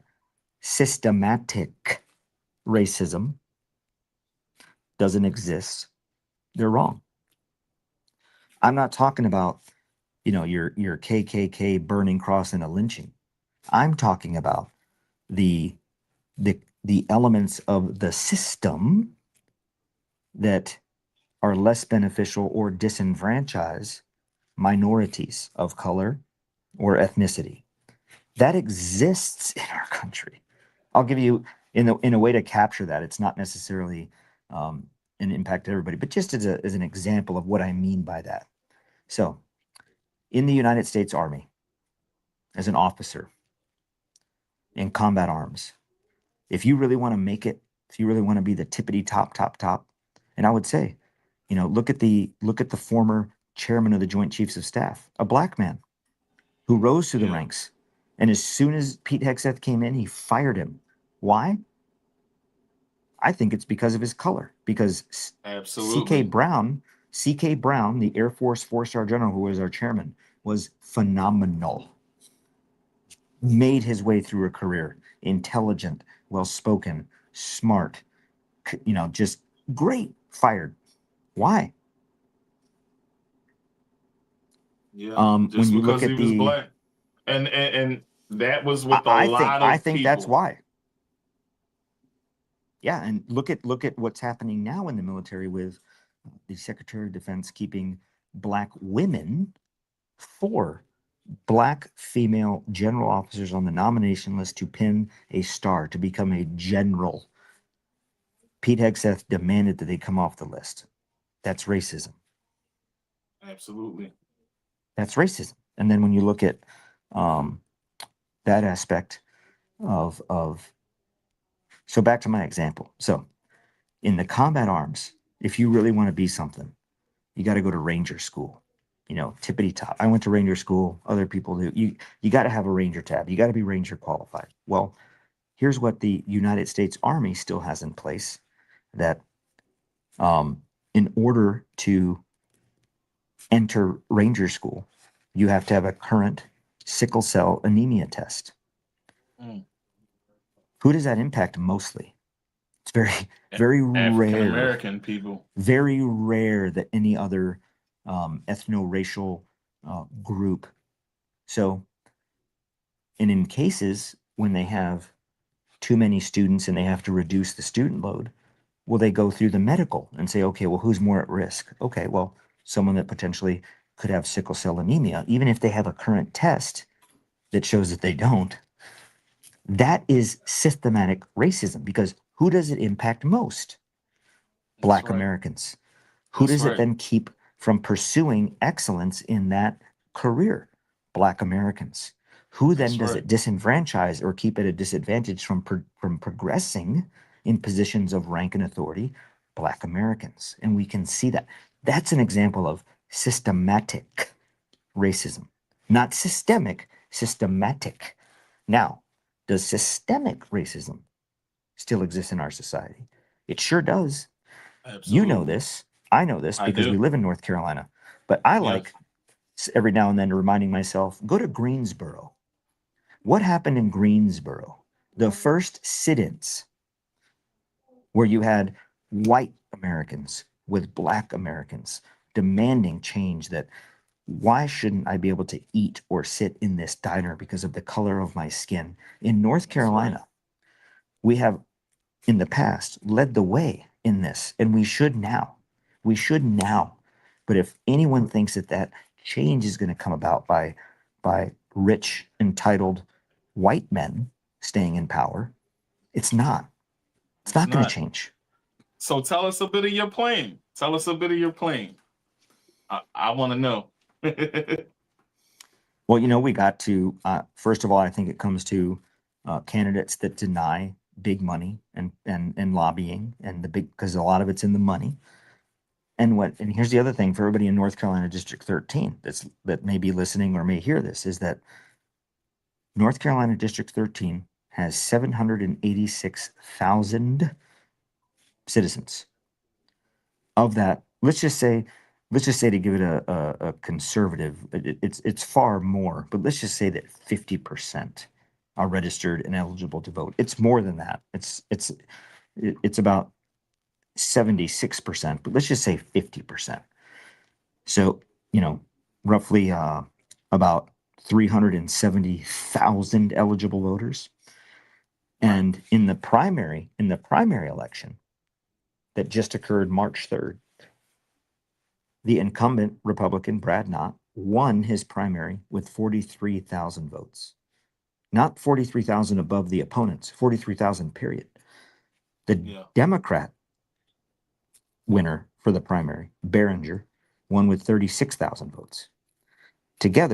Altogether, we're talking 79,000 votes out of a district that does have more than, but at a minimum, 370,000 registered voters. It's far more than that, but let's just say that. So let's just say that on traditionally or by statistics, which give us a look, not necessarily fact, but a look at how a primary winner then plays out in the general. It typically, for the winner, doubles. So we're talking about doubling that for the winner. Let's just say if it's the incumbent Republican, looking at 86,000 votes to win. Well, out of 370,000, come on, North Carolina District 13, come out and vote.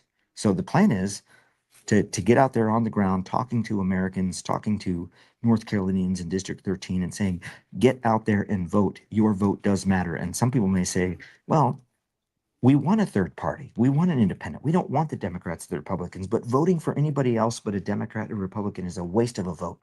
And I'm here to tell you that's not true, because in North Carolina, from legislation that was passed from the last elections in 2024, through lawsuits and hard work of independents and third parties, I'm on the ballot.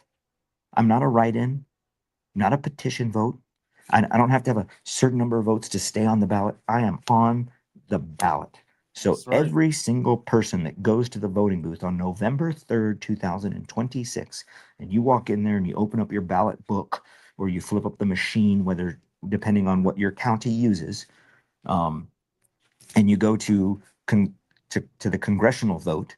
This year in North Carolina, there's one Senate seat open because Tillis, one of our senators, is retiring, so his seat's going to open up.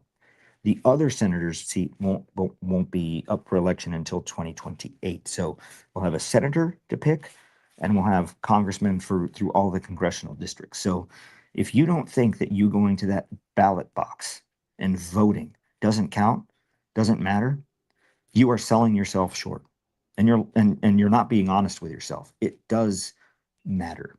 So in this year, instead of going to the ballot box and just going with checking every Republican down the line or every Democrat down the line, do a little research and figure out. Do the research. is Find out that? what these Who is people that? are up to, what their plans are. Do not be 'Cause I ignorant, guarantee you- because that's how the guy in power got in power.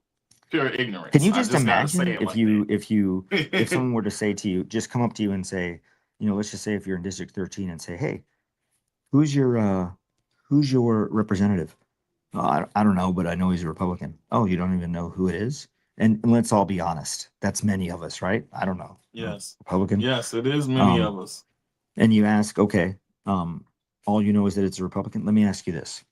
Would you vote for someone that doesn't live in your district, doesn't understand veterans benefits and veterans needs, who's a millionaire, who lives in a $2.2 million mansion and doesn't live in the district, who in his last year's election and now this year's election uses his father's address, his daddy's address, to register to vote?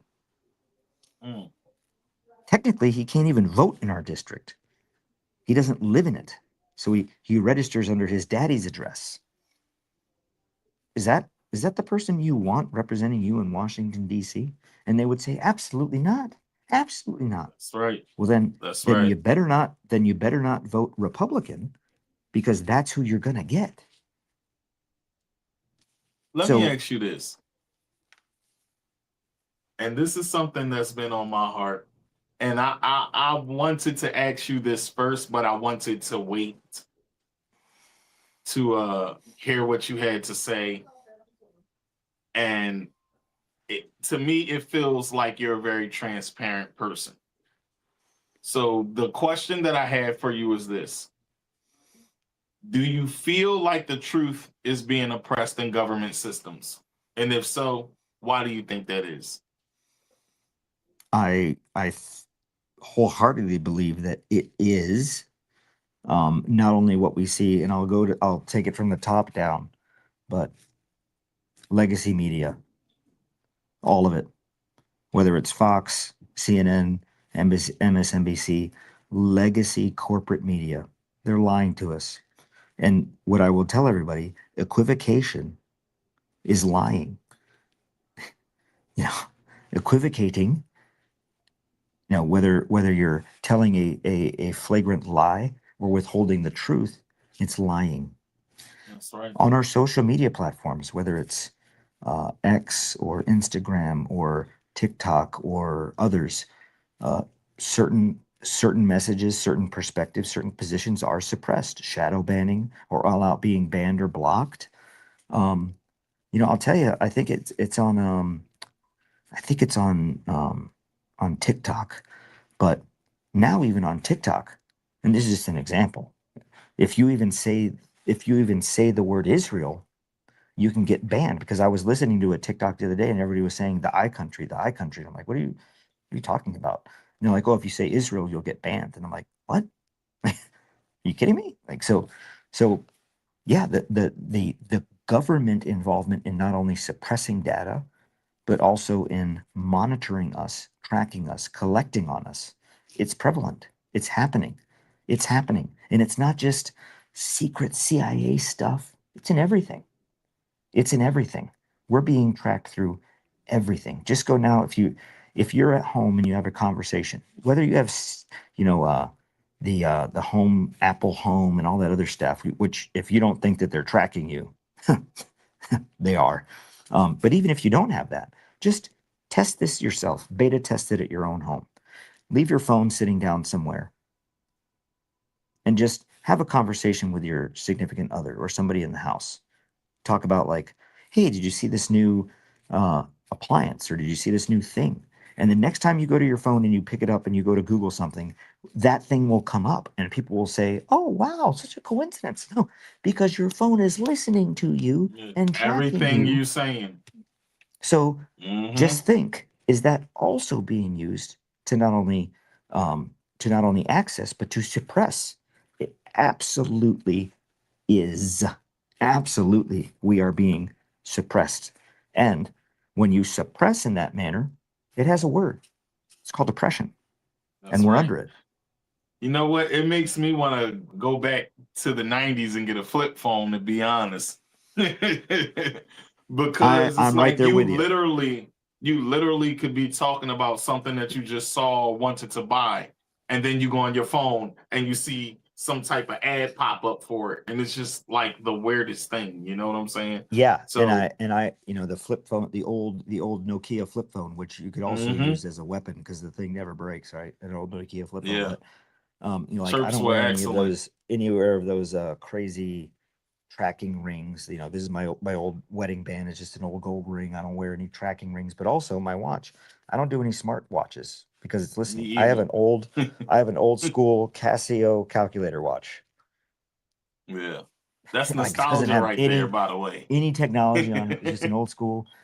I can do everything. It's got the date, the day of the week, the time, the month, two time zones if I want. That's all you need. Everything you have in technology, and you think about the benefit, also think about the risk. But if you live in the United States and you don't think that you as an individual are being suppressed, observed, monitored, collected on, which together those things are tools of oppression. If you don't think that, you are sadly naive and or in denial. But don't be. Wake up. You know, I like your transparency. And, when I first read about you, I want to say this. When I first read about you, just as you spoke of, the media will feed you lies, They made it seem like you're just this crazy guy who didn't see the things that he saw out over there, and then tried to say, oh, the people wasn't getting shot at and all of that. And honestly, I've heard it from other soldiers, so I already knew not to believe that. But what I didn't expect was a level of transparency like you've just shown here today. And I appreciate that very much. So I have two more questions for you. The first question is, why would someone vote for you? That's the first one. Someone would vote for me because we'll just start with the most basic. I live in the district, so every vote that I take is a personal thing that I care about the people of our district. Two, because I take money from no one. This is all grassroots driven. The donations that I get to help support my campaign is very basic. We're talking about grassroots, people powered. That's right. That I've lived a life of character. Just think about it. And I'm not trying to to toot my own horn. I'm saying, you know, West Point when you graduate from West Point, you live by an honor code. Very few universities or colleges have an honor code that they actually enforce. You know, there's codes against cheating and blatant cheating, but at the United States Military Academy, it's an oath: duty, honor, country. That's the oath we live by. And I lived that and I demonstrated that for 25 years in uniform, leading soldiers, leading America's sons and daughters.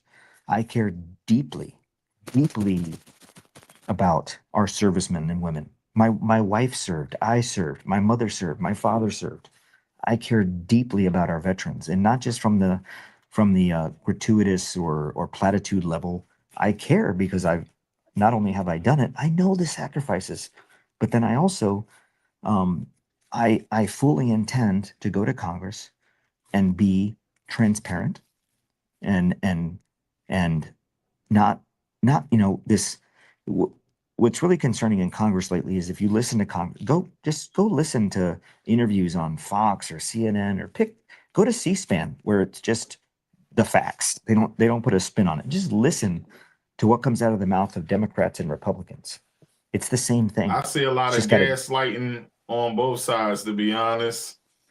A lot of gaslighting, and it has a different flavor. You know, it's got a red flavor or a blue flavor. But if you take away the words, it's all the same message. And I guarantee you, anybody out there, take a trip to DC sometime and go around, you know, sightseeing. It's a beautiful city. Go look at the sights and walk into some local coffee shops.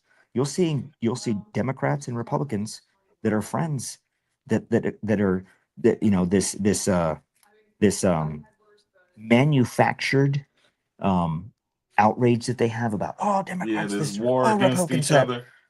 It's not true. It's theater. It's theater to lie to all of us. If you vote for a Democrat or a Republican, you're voting for the same party.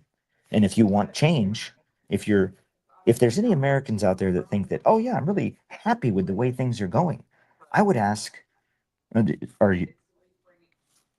why? Why are you happy? Look at your grocery bill. Look at your gas bill, and not just what you pay at the pump, but look at the taxes on there and ask yourself, where's that tax money going? It's not going to us. That's right. It's not going to us. It's not going to the roads. It's not going to the pavements. To the schools. It's not going to the roads. It's not going to our infrastructure. It's not going to our bridges. It's not going to our communications. It's not going to It's not going to us. And here's what I'll tell you. When I say America first, I don't mean it in the sense of nothing else matters in the world. Nobody else matters. Screw everybody. I don't mean that. What I mean is here in this country, that in paying taxes, that the vast majority of what we bring in taxation should go back to support us, the people. That's right. Should we care about our allies and our partners in the world? Of course. Should we help those in need when there's ways that we can help and cooperate in an international community? Well, of course we should. But when we drive our country into insolvency and we rack up our debt to 39 trillion, and while we're still then paying for a military budget of next year going in 2 trillion, for what?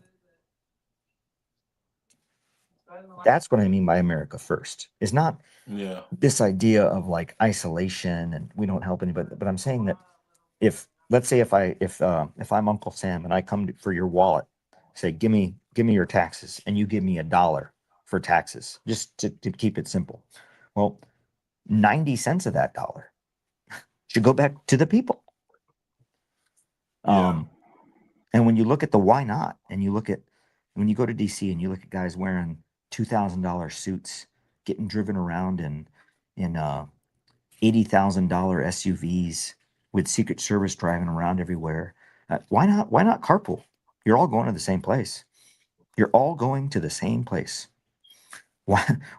Why does every single congressman and every single senator need their own private fleet of $80,000 Chevy Suburbans when those of us here at home can barely pump gas into our car? Congress should be taking every step in selfless sacrifice to reduce expenditure, to reduce what was being paid, so that more and more and more, the pursuit should always back to that tax should go back to the people. That's Universal health care, universal education, paid maternity leave or paternity leave, child care. And that's another thing that people often discount, is that the importance that when a child is brought into this world, they need the presence of the mother and the father. For at least that first critical weeks after birth of that bonding. You need that. People say like, oh, that's what you need, that. Like, the military offers paternal leave and paid maternal leave. And when my son was born, the importance of those first weeks at home, bonding, creating that connection, that is so important. And that goes into adult life. And if we're not doing that, why not? Well, we can't afford it. Okay, so you think it's a good idea. You're just saying we can't afford it. Okay. The analogy I would draw to that is that imagine living at home and your family is struggling to pay the mortgage. You got to cut back on food. You're eating ramen and baked beans because you can't afford anything else. But dad drives a Ferrari, and you're like, hey, Dad, do you think? And it's on lease. It's not even paid for. It's on lease. Hey, Dad, do you think we can end the lease on the Ferrari and maybe get something more practical? And then we can take that money and put food on the table, and we can actually eat normal food. And the dad's like, well, we can't afford it. No, we can afford it. You just choose to spend it on that. That is what our government is doing. We the people, selfish. We the people can't keep a roof over our head, but our government's driving a Ferrari. Why? What are we doing? Yeah. Anthony Aguilar, y'all. I hope y'all really see this transparency and you vote for him in the 13th district. And listen, he's just keeping it real with y'all. So I hope y'all really enjoy hearing what he has to say, because I did as well. Sir, is there anything else you want to say before we get off? We're about to get off in this interview. Thank you for coming on. Thank you for spending time on the podcast with Tigmatic. So is there anything else you want to say before we get out of here? I just want to offer my sincere thanks, not only for this opportunity, but to share the last couple hours just chatting with you. Love it. Great questions. Big fan. I'm a fan of not only your platform but also your grassroots. You're the real deal, and I appreciate that. We need more people like you spreading the word and putting the truth out there. I really think that platforms like yours and people out there like yourself are the answer to the lies. And I'm thankful and I'm grateful for having the opportunity to talk to you tonight. Thank you. All right, thank you. Don't hang up, because I want to talk to you for a few seconds after we get off. But I'm going to end the show, and we're gonna I'm gonna end the show, and then we're gonna talk just for a few more minutes, maybe 2 or 3 more minutes. I know I took up a lot of your time today, but just give me a second. I'm here. Okay. All right, folks. I hope y'all enjoyed this episode, because I did. And listen, when it comes to grassroots work, that's very important. We have to serve the communities we live in. And if we're not doing that, what are we doing? So without any what's the word I'm looking for? Anyway, without any stress in this life, you can't get nothing done. Sometimes stress makes pressure makes gold, as they say, right? With Anthony, he has pressure to do things for his community, but he wants to get it done. And he knows about pressure because he's been a fighter for this country 25 years. Thank you, Anthony Aguilar, for coming on. Once again, it's your boy, Hollywood TV, Hollywood Radio, Dollar Radio, Going In Radio, 105.7 The Phase. And we're out of here. I'm going to end the show and talk to Ant. Talk to you guys later. Be safe. Put God in your life first and let everything else flow. Peace. Tune in to the Pop Podcast with Tigmatic. What's up, y'all? Tune into the Pop Podcast with Tigmatic. Radio for the Pop Podcast with your boy Tigmatic. Interview. Pop Podcast, stirring the pot. So tune into the Pop Podcast with Tigmatic on Hollywood TV. Tune in to the Pop Podcast, my boy Tigmatic. And going on radio. You might get some good music and some knowledge.